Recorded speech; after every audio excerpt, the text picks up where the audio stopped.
Be careful when wandering underground. There's no telling the power you might tap into.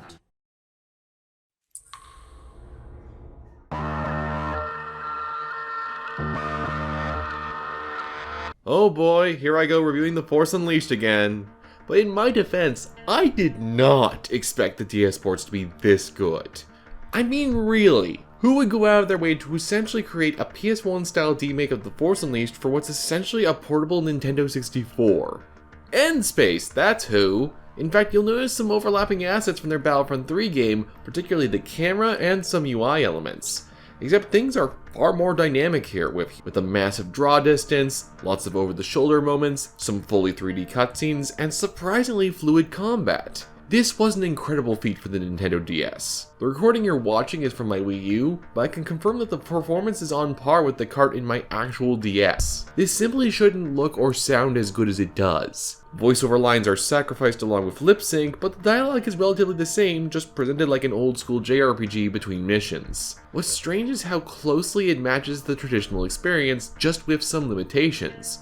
Despite having to restrict all combat inputs to tapping your stylus on the button screen, there's additional combos you can string together on top of the existing ones, thanks to this unique layout. Platforming is massively de-emphasized, but that's honestly a bonus. Unfortunately, physics elements take a serious hit, though N-Space created an impressive shortcut to fake it.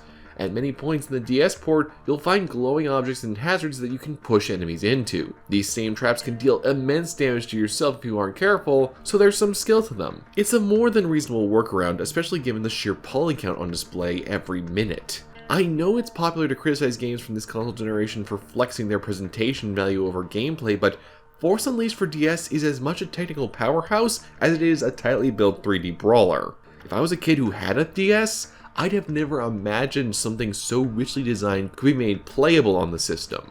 This version also holds what might be my favorite version of Raxus Prime, though Kasdan's fight pales in comparison to Chrome's take. The first notable difference in the main game is Galen Marek's call sign as Starkiller is actually said aloud, something oddly left out of every other version.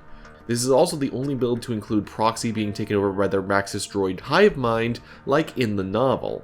Kashyyyk is larger too, with an additional boss fight and the chance to slay some Trandoshan slavers. I can't say for certain, but given what we know about N-Space's speedy development of Battlefront 3, I wonder if N-Space worked from an even earlier draft of the Force Unleashed script than Chrome did. That said, there is one huge blemish to the gameplay. A new minigame that's just absolutely irritating. You have to drag these force orbs of the right color into a constantly moving nexus for scripted actions, and it keeps escalating and expecting you to do it faster and faster and faster and faster and faster. On paper this sounds fine, but it grows increasingly demanding and irritating with every new instance. The final one is so tedious that I wouldn't blame the average kid for just quitting there and then. This is even more absurd given that there are traditional quick-time events and they work fine.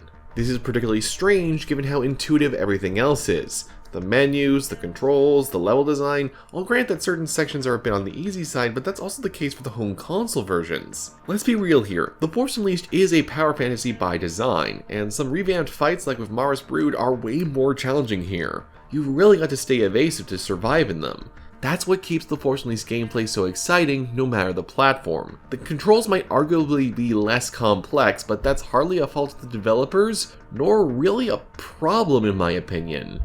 The DS wasn't even built with 3D brawlers in mind. That it's this instantly accessible to play on the system is an achievement, not a knock against it. All that taken into account, is this version worth playing? Well, that depends. Are you crazy like me and keep trying alternate versions of the same game in lieu of a third entry that's never coming? If so, hell yes! Are you looking for a great portable game that can be played for a few minutes at a time that feels like a true console game in your palms?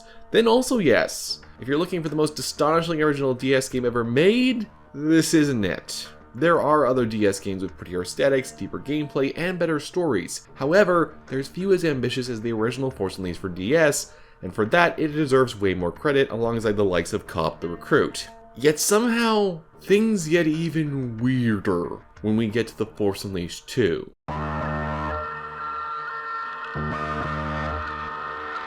Unlike virtually every other Star Wars outing on DS, this entry isn't developed by a third party. No Ubisoft, no N-Space, but an in-house production taking a wildly different approach. Rather than trying to recreate the home console experience, The Force Unleashed 2 is a 2.5D action platformer combined with a point-and-click adventure game.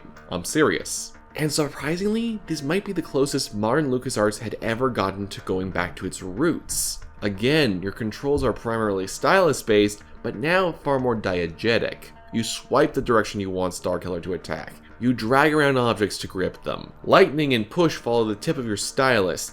Lightsaber throw follows a traced arc. Instead of free flow combos, you swap between your powers at the press of a button. It all feels more like Quantum Conundrum with combat sequences than it does a traditional brawler. But that's oddly a good thing. The power fantasy is still inherent to the gameplay, but now it's more about piecing apart an elaborate organic puzzle rather than just trying to kill everything as quickly as possible. Levels can be surprisingly vertical, with many sequences rewarding you to be clever with the Force rather than a rampaging barbarian. Twisting the levels against your opponents is immensely satisfying to boot. Several of the best sections actively encourage multiple solutions despite being restricted to a 2D plane to navigate. By breaking from genre traditions, The Force Unleashed 2 is allowed to fully explore the potential of the stylus.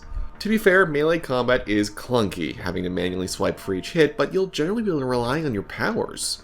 You can fling even the toughest enemies with a blast of push, wiping out regular squads with lightning and saber throw, and gripping hard-to-reach enemies to pull them into stabbing range. Flinging enemies around one-to-one with your input is incredibly satisfying. That truly is the word that defines this game. Satisfying. It fully delivers the original game's promise without any elaborate smoke and mirrors.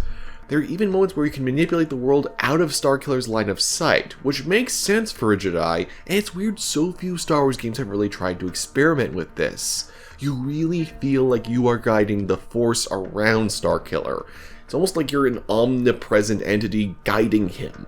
There's just one potential problem that may irk some people. There is a lot more platforming this time. With you holding the stylus, that means using the D-pad for both movement and jumping. I honestly find it to be incredibly easy to balance the two, even when recording on the Wii U's tablet. Mind you, it's fairly forgiving platforming as well, but there is an equal emphasis on navigation alongside the more puzzle-like gameplay. There's a lot of bonuses to be found hidden in the environment.